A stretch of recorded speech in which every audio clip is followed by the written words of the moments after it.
Bueno, pues muy buenos días, muchas gracias por venir a esta presentación de este apasionante proyecto que, como su nombre indica, nos va a permitir remontarnos a eso, a los orígenes, ¿no? En esta ocasión, bueno, pues me acompaña Carlos de la Casa, que es jefe de Cultura de la Delegación de la Junta de Castilla y León. Estaba por ahí también el alcalde de Quintana, que no lo veía, digo, si yo sabía que estaba por aquí. Sergio, alcalde de Quintana, diputado provincial también, compañero en la Diputación Provincial de Soria, y uno de los impulsores también de este proyecto, y Antonio Echaín, que va a ser también el encargado de explicarlo, arqueólogo, que por todos conocido, muy conocido también aquí en la Diputación y en la provincia de Soria. Y a todos, pues os doy la bienvenida. Como sabéis, la Diputación Provincial de Soria, como saben ustedes, la Diputación Provincial de Soria, a pesar de que somos una diputación con no mucho presupuesto, que muchas veces no está bien hablar de la parte económica, pero también creo que es fundamental e importante hablar, sí que creo que tenemos una apuesta muy importante en el mundo de la cultura y en nuestro departamento de cultura, al que siempre es un placer y es un honor presentar los trabajos que hacen. Como siempre, y me reitero siempre en las felicitaciones, y lo hago extensivo a los técnicos que están aquí con nosotros. Pero siempre, como digo, no perdemos ninguna oportunidad de apoyar el desarrollo cultural de nuestra provincia en todas sus potencialidades, que son muchísimas. Este objetivo también pasa por nuestro compromiso firme en defender y potenciar nuestro rico pasado. La Diputación Provincial de Soria ha invertido en nuestra historia y lo va a seguir haciendo y lo sigue haciendo con muchísimos trabajos, muchísimas manifestaciones que tenemos en el día a día.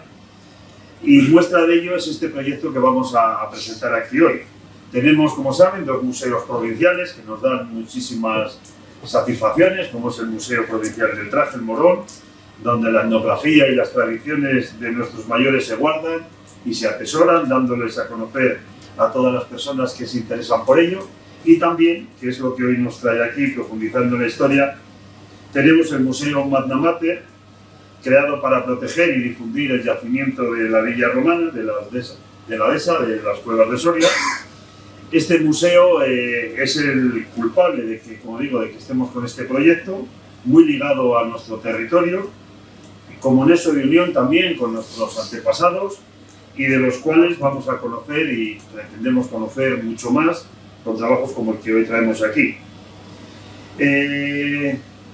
Queremos ser capaces de interpretar correctamente los signos de vida que nos han legado.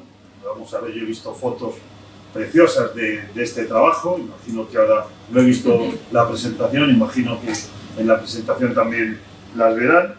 Son 3 intervenciones arqueológicas, una en el Cerro de Castro, de las Cuevas de Soria, otra en Castelterreño, en Izana, y, como digo, la de la Villa Romana de la Dehesa, en Cuevas de Soria, que están directamente relacionadas con nuestro museo. Por ese motivo es lo que a la Diputación Provincial de Soria también le hizo participar y nos ha hecho colaborar en este apasionante proyecto que va a asomarnos a nuestro pasado celtíbero, pero también romano, porque hay una mezcla entre ambos que nos ofrece la Villa Romana de la Dehesa, y que parece ser que estuvo ocupada por sus ocupantes, los Irrico, procedían de la élite militar celtíbera y también posteriormente fueron romanizados y asimilados al Imperio Romano.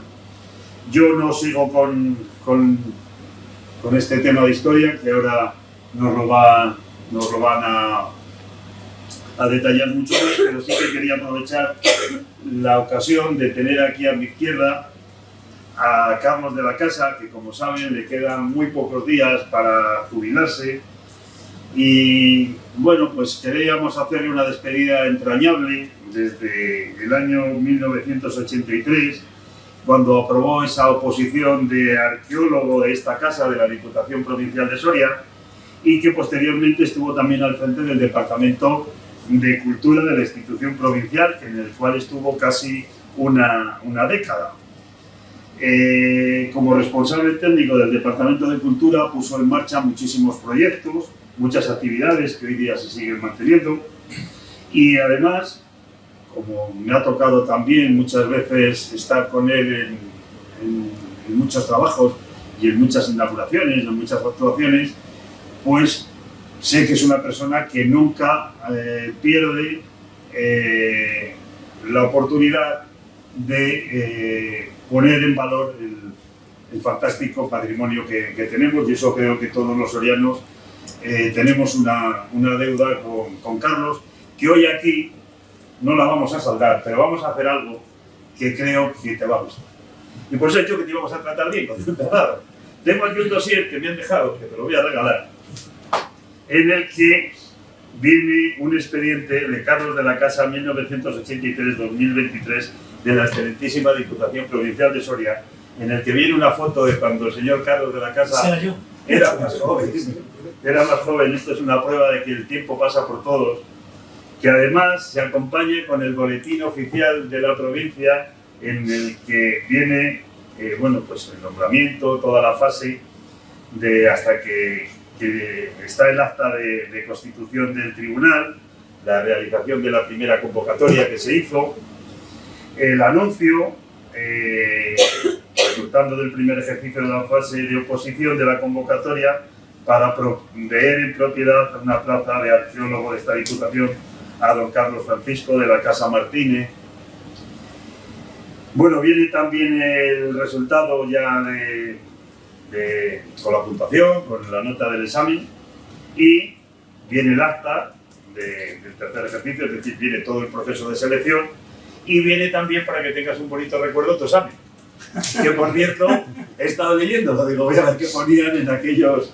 No ha variado mucho, ¿eh? No, hablamos de la Constitución. Por eso digo que hablamos de la Constitución, y este tema es muy genérico en todas las oposiciones que te presentas, y bueno, que aquí lo tienes, y luego ya pues, viene el nombramiento con el registro de entrada, y ya por fin, pues el final en la ciudad de Soria, siendo las 9 horas del día 12 de mayo de 1983, comparece ante mí el secretario de esta Diputación, don Carlos Francisco de la Casa, al objeto de tomar posesión de propiedad de la plaza de arqueólogo director del Servicio de Investigaciones Arqueológicas del Departamento de Cultura de esta corporación, para la que fue nombrado en sesión ordinaria celebrada el 6 de los actuales. Examinada la documentación presentada y encontrándola conforme, se da por posesionado al compareciente el día de la fecha de los derechos y deberes inherentes al cargo de referencia, y para que conste pido el certificado documento que firma el interesado en lugar y fecha, un sopra, lo que yo como secretario certifico. Pues con todo el cariño del mundo, Carlos, de verdad.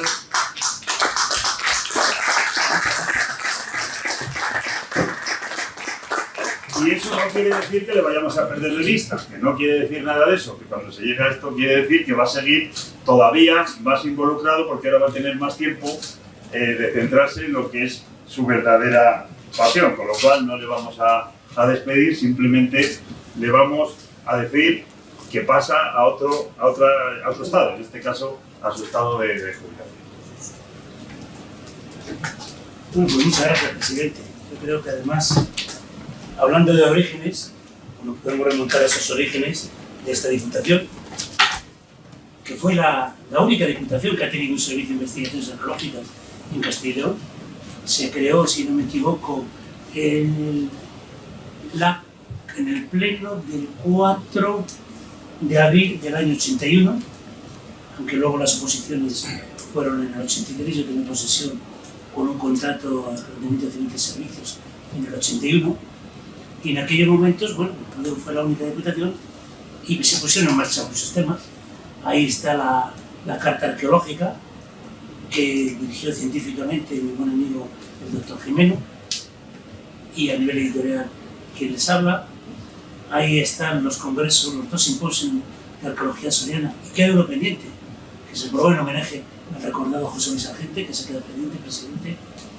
Y la conferencia de conservación de mosaicos, que convocó aquí, yo creo que ha sido el evento más importante y más numeroso que ha habido aquí, que convocó aproximadamente unas 400 personas, algunas te acordarás, ¿verdad? Con respecto al tema de la conservación de mosaicos por Cuevas de Soria, y ahí se inició el arranque de lo que hoy es Cuevas de Soria. Por eso, cuando hace algo más de un año el profesor Chaín y yo tuvimos la ocasión de hablar de este proyecto, ese proyecto que él lo enfocaba en principio hacia la edad del hierro, pero que había que ponerla en relación, que ya se casaría también en bronce, y ponerla en relación casi hasta el mundo paleocristiano, pasando ya incluso del tardo antiguo en cuevas de Soria, y los resultados él nos los va a contar. Yo por lo que sé por mis compañeros del servicio territorial han sido positivos, porque todavía no se has entregado la memoria, ha sido positivo. Yo creo que es un proyecto no a corto plazo, sino a medio y largo plazo. Yo creo que lo más inmediato es que redactes la tesis ya, y lances el proyecto. Y bueno, de ahí te quedan muchos retos. A lo mejor te pasas un poco de ese reto del mundo de la edad del hierro, que es el que te gusta, del mundo protoceltibérico, incluso del mundo romano, y puedes empezar a estudiar, si es verdad o no, esas teorías del profesor Galeano de que no estamos ante una villa, sino ante un monasterio, en el sentido de monasterio, el sentido civil en el que habían los romanos. Yo que he vuelto hace poco a leer las propuestas de Dimas Fernández Galeano, lamentablemente no está con nosotros, que fue el que montó el centro de interpretación, la villa romana de Cueva de Soria, pues creo que es importante. Felicitarte por el trabajo que sé que has hecho, que seas de suerte en el futuro, y presidente, darte las gracias dobles. Primero por el tema de apoyar estos proyectos. Te digo que no es muy normal, la única diputación que ha colaborado, que ha hecho, y muchísimo, un poquito más que esta, porque ha invertido muchos millones, ha sido la de Palencia, pero la única que ha tenido realmente un servicio de investigaciones arqueológicas, que luego lo empalmó con la Universidad Internacional Alfonso VIII, donde también hubo una serie de cursos, hubo becas, no solamente para la edición de la carta arqueológica, sino también para el estudio, y de otras que no se publicaron, como recordarán, por ejemplo, toda la zona de Tierras Altas o la zona de Ciracos, que yo creo que es importante.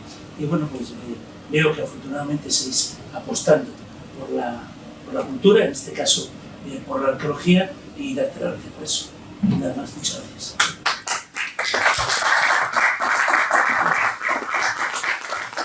Bueno, pues desde el compromiso que seguiremos más años apoyando este proyecto, ya lo digo aquí, desde ese compromiso le voy a dar la palabra al alcalde de Quintana, a Sergio, también pues si que nos quería decir unas palabras, y luego ya presentamos al equipo y vemos el trabajo. Hola, buenos días a todos. Gracias, Carlos, en nombre de la Junta de Castilla y León, por invertir en nuestra tierra. Gracias, presidente, porque la Diputación pues sigue invirtiendo también en nuestra tierra, porque al final vamos a ser los principales beneficiados. Gracias, Chaín, y a tu grupo de arqueólogos, porque al final yo soy el gran beneficiado, como he dicho anteriormente, que lo que buscamos es dar pasos atrás en la historia y ver qué pasó. En el pueblo ahí tengo un par de vecinos, Antonio y Tirso, cuando en el periodo veraniego veían allí una carpa en el paraje que nosotros llamamos los Santos Mártires, una carpa y unos hombres ahí a pico y pala, decían, ¿estos hombres qué están haciendo aquí? Digo, que hay unas ayudas de la Junta de Diputación que están investigando. Claro, la vida va evolucionando muy rápido, lo vemos en la tecnología. Entonces, ellos ya casi lo tenían, si no me equivoco, casi asegurado que con nuevos sistemas topográficos ellos levantaban y sabían dónde podía haber posibles asentamientos, que no todo se basaba en lo que nosotros llamamos la vía tardorromana, que ahora es la dehesa de las cuevas. Sí se tenía conciencia de que en el Castil de Izana, ahí casi estaba casi asegurado, que es otro de los puntos que está marcado en este proyecto. Entonces, la incertidumbre de la gente, viendo el agujero, y luego ya empezaron a salir huesos, un cierto anillo, entonces la gente fue llamando. Entonces, como principal beneficiado, gracias por vuestro trabajo, gracias por vuestra colaboración, de Restauración, Carlos, y gracias, presidente.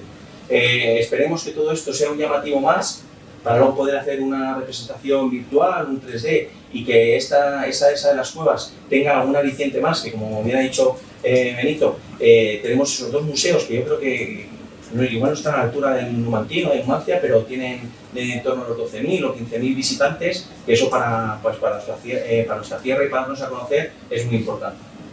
Gracias y a seguir investigando. Muchas gracias.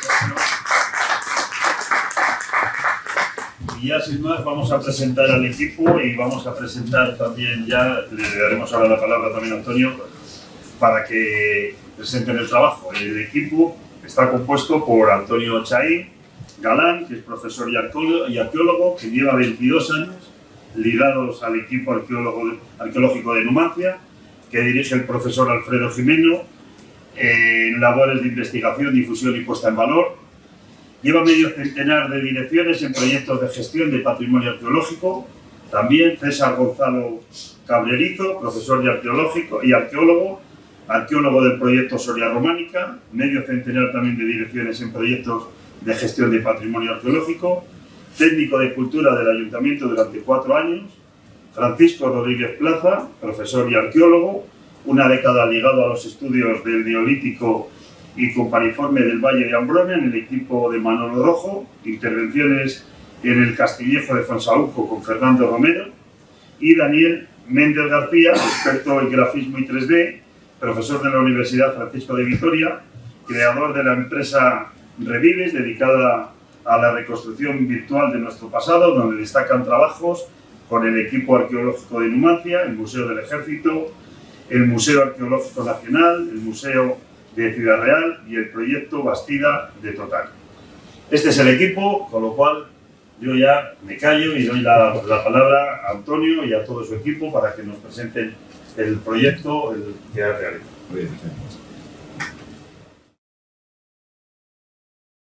Hace casi 3.000 años, el territorio de Soria, como la mayor parte del sistema ibérico, era tan duro en invierno que no tenía población estable. Pero se produjo una revolución tecnológica que lo cambió todo: la primera edad del hierro. El proyecto Orígenes ha elegido 3 yacimientos arqueológicos del territorio controlado por Numancia durante la Segunda Edad del Hierro. Un poblado fortificado de la Primera Edad del Hierro, el Castro de Cuevas de Soria. Otro castro de la Segunda Edad del Hierro nizana, de la misma cronología que la ciudad de Numancia. Y la villa romana de la Dehesa, en Cuevas de Soria. Los 3, equidistantes 2 kilómetros entre sí y que abarcan casi 1000 años de ocupación de este territorio. ¿Tienen los romanos que vivían en la villa de la Dehesa parentesco con los primeros pobladores? ¿O sus animales? ¿Qué tipos de familias, sociedades y economías forman en estos periodos? El proyecto transdisciplinar Orígenes, liderado por arqueólogos sorianos, con la colaboración de la Diputación de Soria, la Junta de Castilla-León, el Colegio Nuestra Señora del Pilar de Soria, Universidad Francisco de Vitoria de Madrid y la productora Revives, acaba de comenzar. En su primera campaña se han localizado los restos de una cabaña ovalada de muros de barro a la que se superpone una gran casa cuadrangular de muros de piedra, ambas construcciones de la Primera Edad del Hierro. La última fase de ocupación se documenta en época tardorromana, con la presencia de un enterramiento doble que rompe las estructuras anteriores, datado por una moneda de mediados del siglo IV después de Cristo. Un proyecto pionero en genética de los celtíberos, a lo largo de los 1000 años desde los primeros pobladores, Numancia, y hasta el fin de la romanización.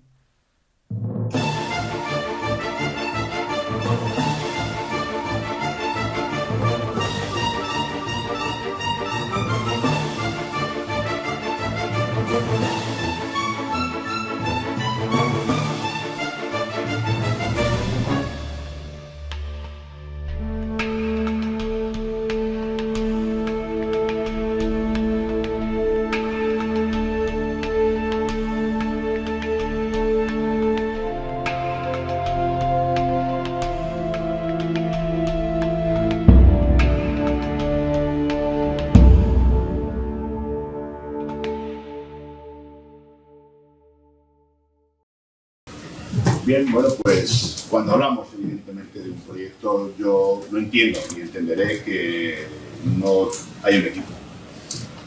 Creo que el tiempo de los proyectos individualistas, ¿no?, donde había un simple investigador y luego había toda una serie de ayudantes, creo que debe pasar, ¿no? Y por tanto, bueno, para mí es un orgullo que compartan conmigo, ¿no?, este proyecto mis compañeros y sobre todo mis amigos ya desde un largo tiempo, ¿no? En primer lugar, evidentemente, agradecer, ¿no? Agradecer a todo el personal de Diputación, ¿no? El presidente, María José, que me acaba de llamar que no podía venir, que tenía un viaje a Madrid, los técnicos, ¿no? Tanto Yolanda como Enrique, que desde el primer momento en que les pusimos en sus manos, ¿no?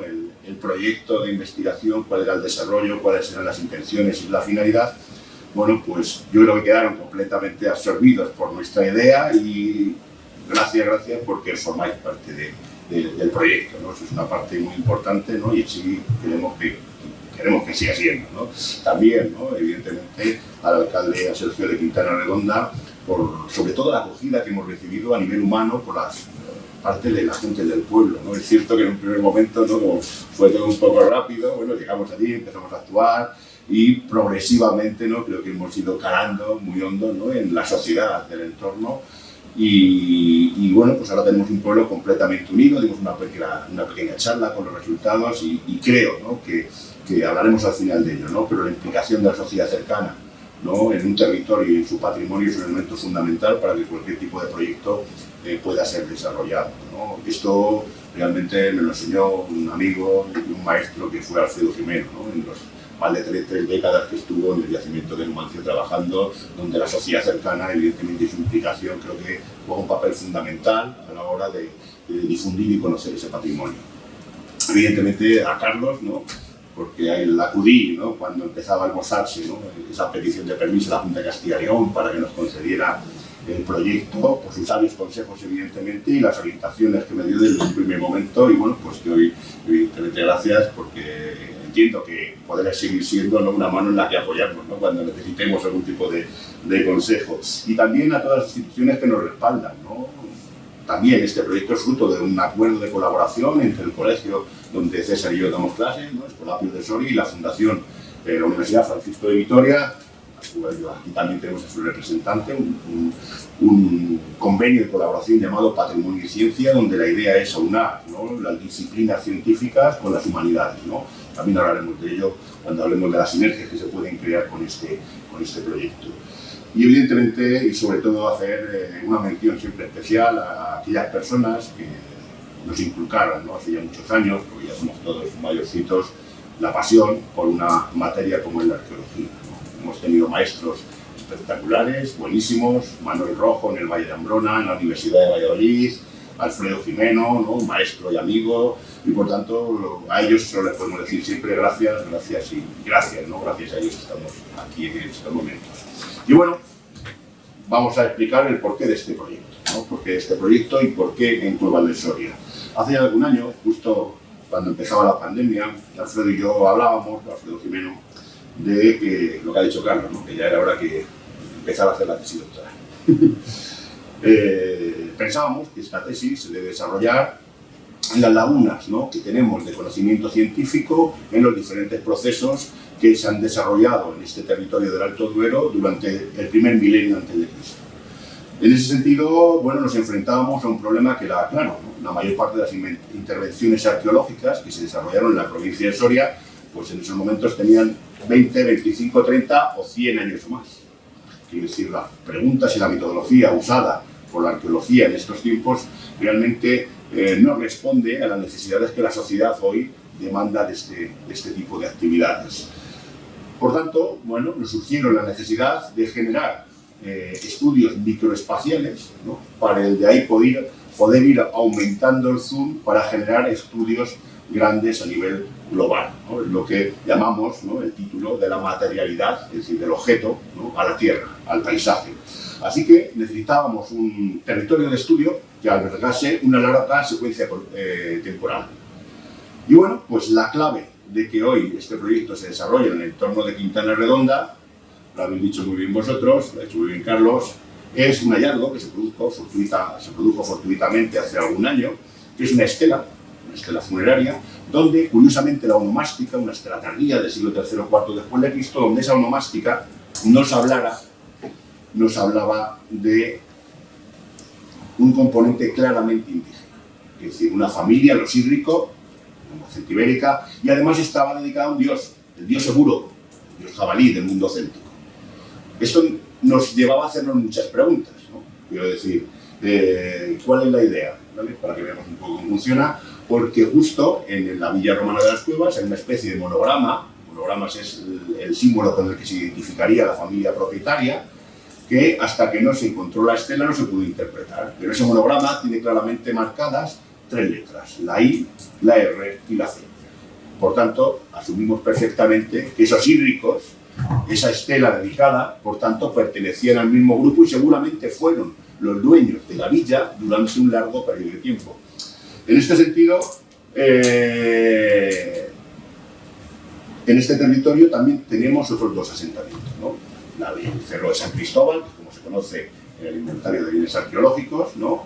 Un yacimiento, un pequeño asentamiento fortificado, lo que denominamos un castro, ¿no? Con una cronología que se suponía de los siglos VI, IV antes de Cristo, y tendríamos también el asentamiento del Castil Terreño de Izana, excavado por Taracena, ¿no? En los años 30, donde, bueno, parcialmente, ¿no? Pero donde aparecieron restos de cerámicas ricamente decoradas, con un componente ideológico y formal muy parecido al que tenemos en el yacimiento de Numancia. Yo recuerdo largas conversaciones con Alfredo Jimeno donde decíamos que seguramente la tradición alfarera de Quintana venía desde muy atrás y que era muy probable, y hablamos de hacer analíticas y estudios de las vetas que aparecen en Quintana Redonda para ver si esas vetas son realmente de donde procede la arcilla de la cerámica que aparecía en el yacimiento de Numancia. Pues bien, por tanto, en un espacio de 2 kilómetros cuadrados aproximadamente, tenemos 3 yacimientos que abarcan una grandísima secuencia cultural. 1 milenio, creíamos. Ahora creemos que a lo mejor va a ser un poquito más. Esto nos permitía, por tanto, generar importantes hipótesis de trabajo, ¿no? La primera, tenemos el mismo grupo humano ocupando este territorio durante más de 1 milenio, es decir, esos hídricos realmente fueron los primeros pobladores del castro de Cuevas de Soria, ¿vale? Si es el mismo grupo, ¿por qué cambiaron los lugares de asentamiento? Es decir, tenemos un mismo grupo, ¿por qué se mueven a lo largo de ese espacio? Y luego, evidentemente, cuando hay un cambio, tienen la necesidad de explicar cuáles son los factores del cambio. Bueno, pues todas estas preguntas hay que decir que hace 20 años no las hubiéramos podido resolver. Hemos podido resolver solo algunas. Pero es cierto que hoy la arqueología, desde hace una década aproximadamente, nos permite hablar de una revolución científica. Una revolución científica que viene de la mano, evidentemente, de todos los avances a nivel técnicos y metodológicos que nos han aportado otras disciplinas. El más conocido, ¿no? El más afamado, sobre todo porque hay un premio Nobel que le acaban de dar de medicina, Stephen Pavlov, ¿no? Es el de la arqueogenética, ¿no? Descifrar el código genético para poder ver si hay linajes, es decir, si los grupos humanos se han mantenido en el territorio, si hay cambios. Pero también tenemos otro tipo nuevo de analíticas, ¿no? Lo que llamamos los isótopos, ¿no? Isótopos de estroncio, de potasio, de oxígeno, que nos permiten saber cuál era la dieta no solamente de los seres humanos, también de los animales. Nos permite hablar de movilidad, es decir, siempre aquí hay el debate, ¿no? Que cuál es la oveja originaria, ¿no? de Soria, ¿no? Si la churra, si la merina, si la ojalada, si... Bueno, pues en breve lo sabremos. Porque esos estudios genéticos nos van a permitir, evidentemente, sacar las filiaciones, ¿no? De dónde vienen toda serie de especies, no solamente humanas, sino también vegetales. También hoy se pueden hacer análisis de péptidos, de dientes que incluso hayan sido quemados. Fijaos, cuando hablamos de la necrópolis celtibérica siempre decimos una tumba con armas, el de hombre, una tumba con adornos, el de mujer. Eso no es una base científica. Eso no aporta ni... Es decir, yo que me baso, porque los hombres llevaban armas, evidentemente, y las mujeres llevaban adornos. No deja de ser una visión también muy presentista de lo que ha sido nuestro pasado. Bueno, pues hoy tenemos ya capacidades para un hueso totalmente cremado, si tenemos un diente, hacer esa analítica y perfectamente nos digan el sexo de ese individuo. El género ya se produce, es una prescripción social. Por análisis de proteínas, etcétera. Es decir, que al final lo que queremos es integrar en este proyecto toda una serie de una cantidad de disciplinas que nos permitan de manera clara y diáfana aumentar nuestro conocimiento que tenemos sobre el pasado. Esto se conoce a día de hoy como transdisciplinaridad, pero como nos parece una palabra demasiado complicada, hemos acuñado un término, ¿verdad, Frank?, que nos viene de la educación y por tanto hablaremos a partir de este momento de arqueología en 360 grados. Es decir, que todas las disciplinas puedan aportar con una finalidad común, no un objetivo. Evidentemente, en este caso, la reconstrucción de nuestro pasado. Pues bien, ahora pasamos a presentar las primeras fases de este proyecto, ¿no? Hay que decir que este proyecto lleva todo un trabajo previo antes de llegar al campo, ¿no? Hoy volvemos a esas nuevas tecnologías, nos han permitido los estudios LIDAR. El estudio LIDAR son un rayo láser que se lanza, que da varios tipos de señal dependiendo contra lo que choque el láser, y eso se puede discriminar, es decir, que puedes quitar, por ejemplo, de un área boscosa el bosque. Entonces hay estructuras, es como se están encontrando pirámides en México y en Yucatán, ¿vale? Nos permite, y esto aparte, no solamente nos permite ver las cosas que hay por arriba, sino también por debajo a veces, no se mete en el subsuelo. Ahí, por ejemplo, tenéis, bueno, el ámbito, pasamos, de donde estamos actuando. Y si trata de otra cosa, bueno, se ve, ¿veis? Lo que está en esa zona es la muralla del castro. Pero fijaros, se ve perfectamente un elemento rehundido. Todas las memorias que había de datos que se aportaban sobre este castro, nunca se había hablado de un foso. Hoy el LIDAR nos ha podido ayudar a determinar que seguramente esta estructura tiene un foso adelantado. Esto pasa en otros yacimientos, yo para de la Cuerda, por ejemplo, en la Mazal, en la Corona también se ve perfectamente los fosos. Bueno, pues el trabajo previo, es decir, nos aporta mucho más datos y además confirma nuestra idea de que trabajar en este territorio es lo idóneo para sacar los elementos que nosotros queramos. Y luego la primera fase fue una prospección intensiva de todo el territorio. Hemos prospectado intensivamente 65 hectáreas. Lo primero que hicimos también, hablar con la gente del pueblo. La gente del pueblo es donde está la sabiduría, el conocimiento, quienes saben dónde está la surgencia de agua, quienes saben cuando labraban, ¿no? Aparecían cerámicas, materiales, y quienes nos dijeron que al otro lado del barranco que crea el río Izana, pues había un montón de piedra. Un montón de piedra que si miras en la fotografía no se ve nada porque está cubierta por los árboles. Bueno, pues encontramos seguramente lo que puede ser un torreón, ¿no? Donde te permite perfectamente la observancia de toda la zona sur, de todo el valle, pero también perfectamente de todo el cañón del río Izana, cosa que desde el propio yacimiento no se ve. Es decir, que hemos aumentado el conocimiento del entorno que había alrededor del castro. Luego, dentro del castro, realizamos una prospección intensiva sistemática. ¿Cuál es la finalidad de ello? Pues estudiando las acumulaciones de material, pues poder sacar, como vemos, mapas de calor, de densidad, para, bueno, intentar intervenir. Quiero decir, donde más se mueve la gente, pues, más material tiene que haber. Descartamos la zona suroeste del yacimiento, como veis, porque era una zona de gran pendiente, y la mayor parte de los materiales que aparecían, que eran cuantiosísimos, eran pequeños y fragmentados. Eso nos habla de una zona seguramente de arrastre de las aguas, también de las labores agrícolas, y planteamos 2 catas en la parte central del cerro. Sucedió que las 2 catas dieron negativas. Luego, hablando con la gente del pueblo, con Tirso, ¿no? Nos decían que esas tierras habían estado labradas aproximadamente hasta los años 70 del siglo XX, es decir, que si hubiera habido estructuras, seguramente el arado las hubiera destruido. Y luego nuestra tercera zona de acumulación se daba junto a la ermita, la zona noreste de la ermita, y ahí empezamos trazando una cata de 4 compuestas. Esa cata, bueno, aparecieron en la parte superior, pequeñas estructuras tardorromanas, todo muy roto, muy desvariado, pero veíamos perfectamente que esa cata, ese nivel, cubría una potente capa de tapial. Esa capa de tapial, según fuimos ampliando, se fue extendiendo por todo el área y acabamos descubriendo 3 muros de forma rectangular, como veis. No es una factura realmente muy buena, pero bueno, teníamos una estructura. Al final nosotros lo que estamos buscando son estudios habitacionales para poder realizar todo este tipo de analíticas que estábamos comentando. Una estructura donde cuando llegamos al suelo apareció un gran hogar en su zona central y toda la zona que veis estaba cubierta prácticamente por materiales. Materiales donde destacan elementos asociados a labores ganaderas, ¿no? un uso, ¿no? Unas tijeras de esquilar, que es el único elemento de hierro que tenemos. También tenemos pequeños elementos asociados al bronce. Tenemos una importantísima producción cerámica, grandes elementos de contención y luego toda una serie de pequeñas cerámicas muy bien cuidadas, trabajadas, bruñidas, de forma ovoide, con asas que casi no se sostienen cuando las pegamos en el suelo, es decir, que estaban hechas para estar colgadas, que ahí tendremos que ver, ¿no? La ciencia nos dirá realmente qué contenía, ¿no? Y destaca, en ese sentido, una cerámica que apareció especial. Aquí tenemos un poco la acumulación, hay una mezcla, ¿no? De lo que hablaremos también al final, etc. Aparece una cerámica distinta, una cerámica que era a torno. Y claro, se nos iba un poco ya de cronología, ¿no?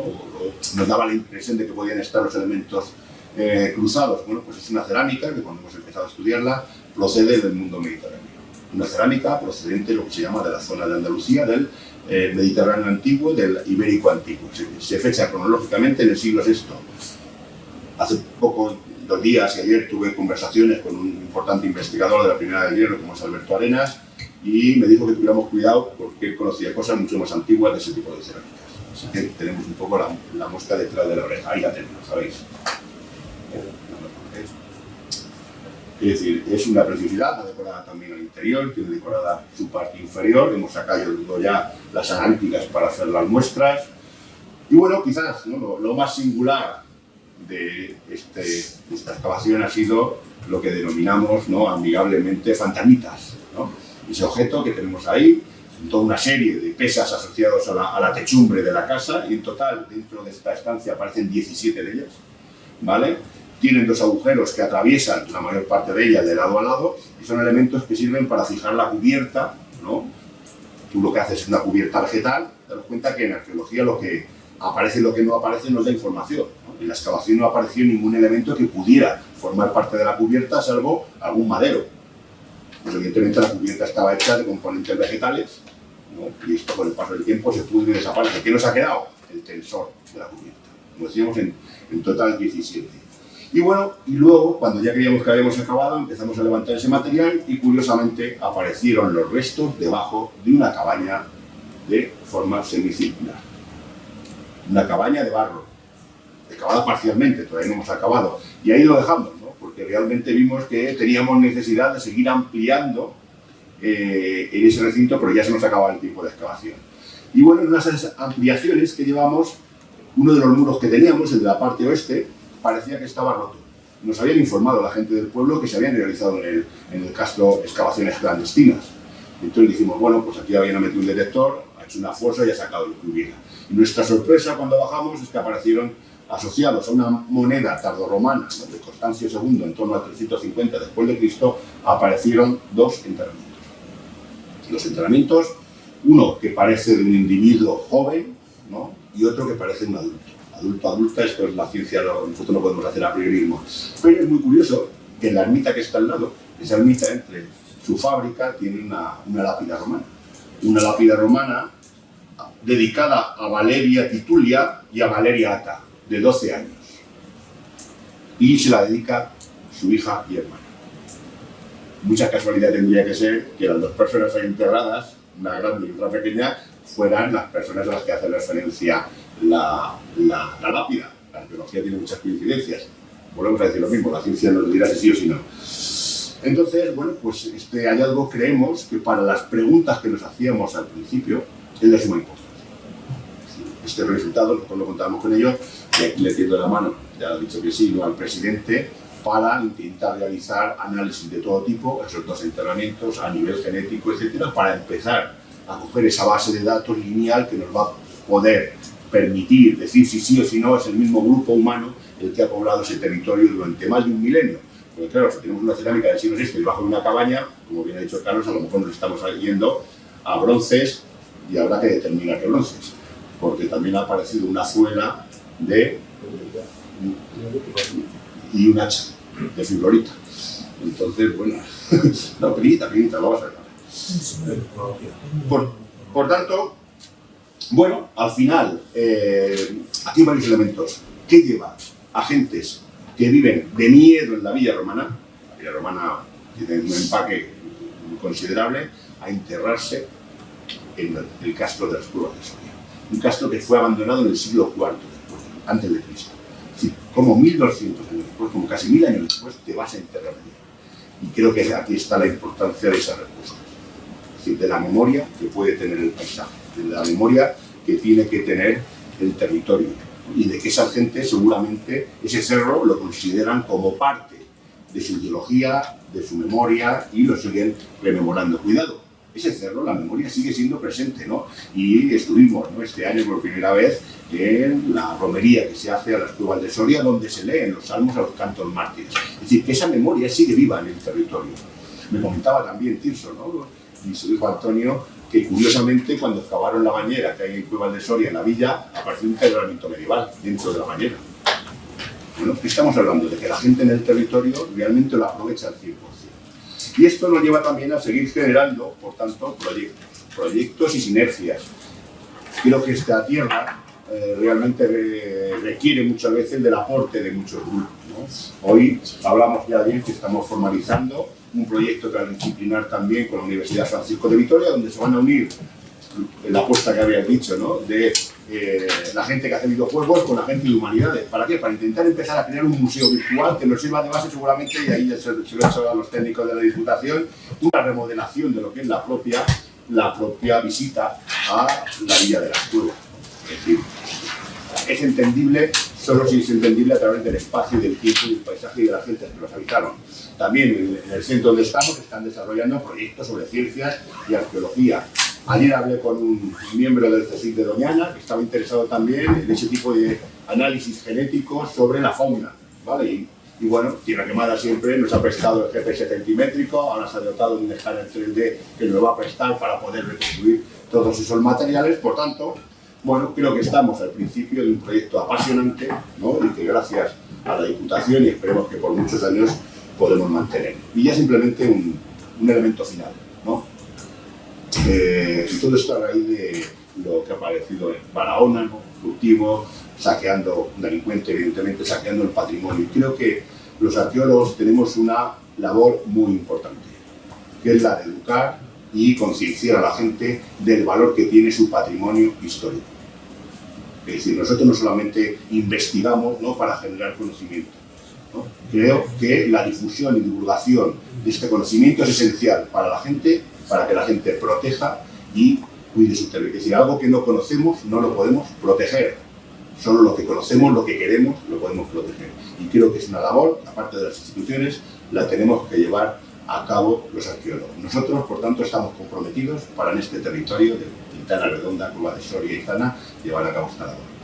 Y nada más, un agradecimiento, por tanto, a todos los aquí presentes y muchísimas gracias. Si tenéis alguna pregunta.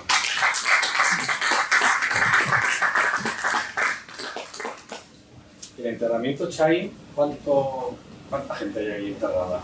Eso es lo que hay que descubrir. Pues si pones los cánticos de los mártires,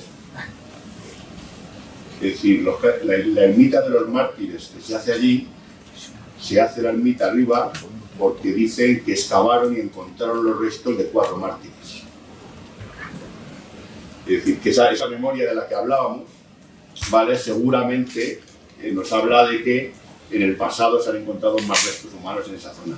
No es infrecuente que aparezcan restos tardoromanos en antiguos castros celtibéricos. Ha pasado en Castilla y León, en el Cañón del Río Lobos, ha pasado en frente de la llamada Bruce, ¿no?, en Calatayazor y muchos otros sitios. También el siglo IV es un periodo muy convulso, ¿no?, por las invasiones bárbaras, etc. Entonces, seguramente ha aparecido más gente. También hay leyendas, ¿no?, y conocidos de que la ampliación de la ermita se hicieron cuando los obreros estaban trabajando y aparecieron cosas y evidentemente les sirvió para pagar parte de la iglesia, ¿no? Bueno, pues evidentemente el pasado, nuestro pasado y la protección y esa idea cultural de proteger el pasado es algo bastante reciente. Es más fácil seguir con las cuevas al Castellizana, ¿no? Tiene más potencial. Son diferentes.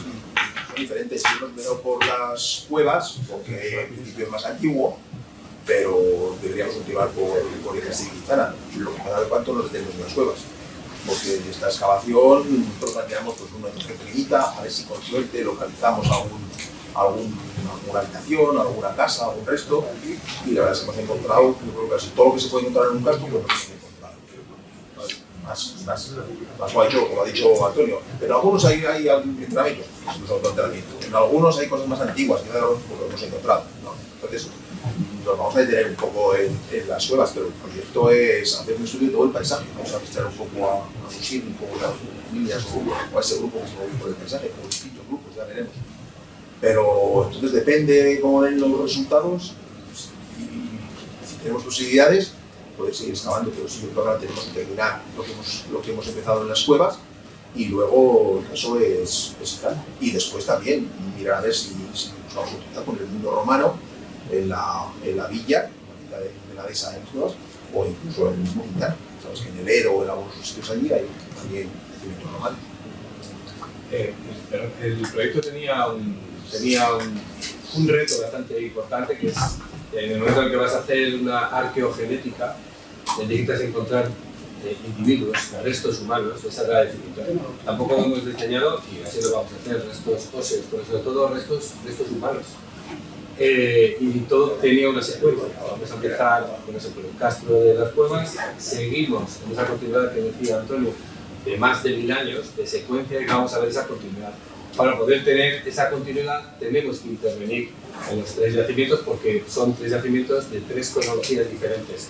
Aunque en este primero, que ha sido la sorpresa, en el Castro de las Cuevas, tenemos también una cronología mucho más antigua que nos pensábamos con estos enterramientos tan antiguos, pero sí que seguimos teniendo esta secuencia continuista, cronológica, desde lo más antiguo hasta lo más moderno.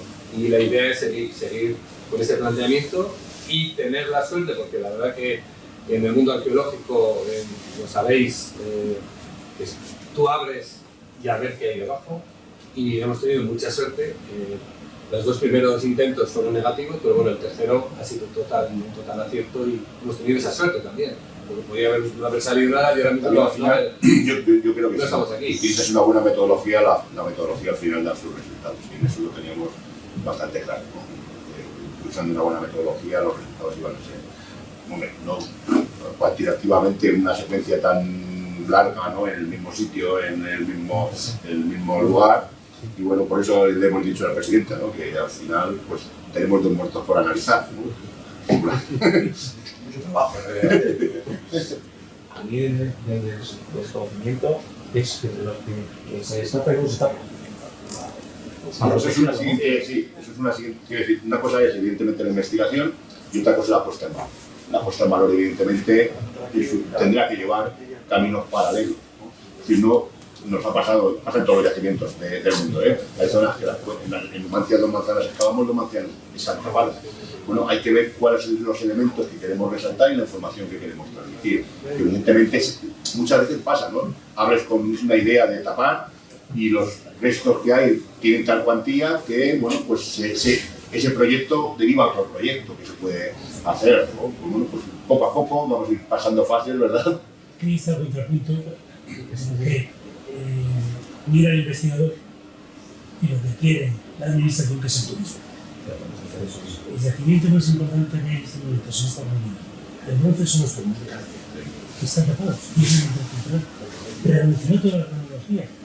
Pero ¿qué pasa? Va a venir alguien a ver eso, evidentemente. Hoy, a demostrar.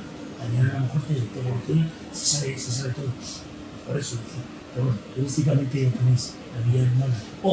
No, pero a lo que sí que no, nos hemos comprometido con Yolanda, ¿no? Y el pacto que tenemos es que evidentemente toda la información que se habrá de este proyecto revierta en la exposición de las cuevas de Soria. Tiene todo el sentido, es decir, aunar todo ese conocimiento, incluso los materiales arqueológicos, aunque haya que discutir con la Junta de Castilla y León, ¿no? Para que pudieran tener materiales, no creo que fuera un problema, ¿verdad? Lo que hacer ahora es coger la normativa Casemiro nueva, se lo han discutido, no lo rojo últimamente, pero sí lo podéis analizar, porque si contáis con una fundación o con tierra quemada, que entra perfectamente en ese equipo, y lo podéis, porque no estáis haciendo su vida.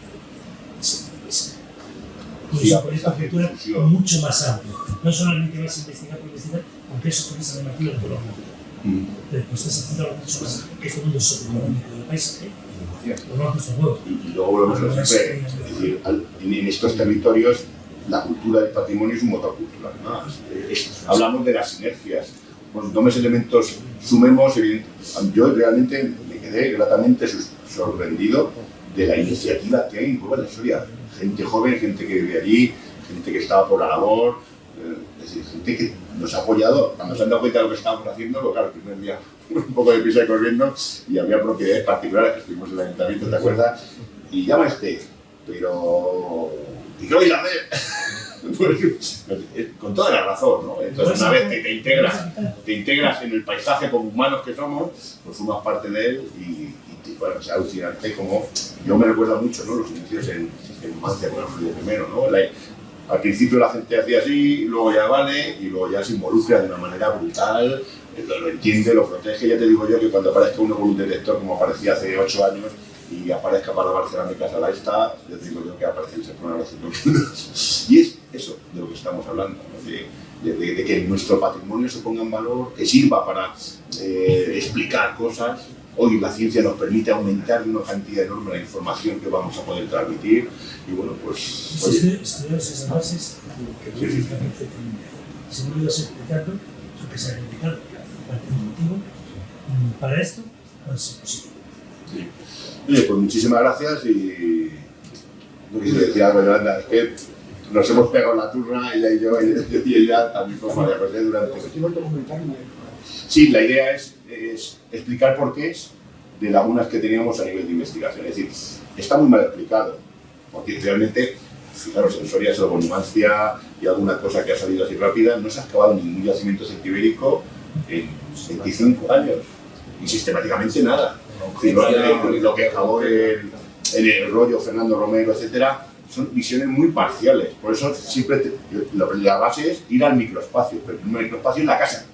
Porque es que sin una casa no puedes interpretar, son interpretaciones parciales. ¿O te acuerdas que hoy de una casa se saque 1000 veces más información que hace 20 años con los métodos y técnicas que había?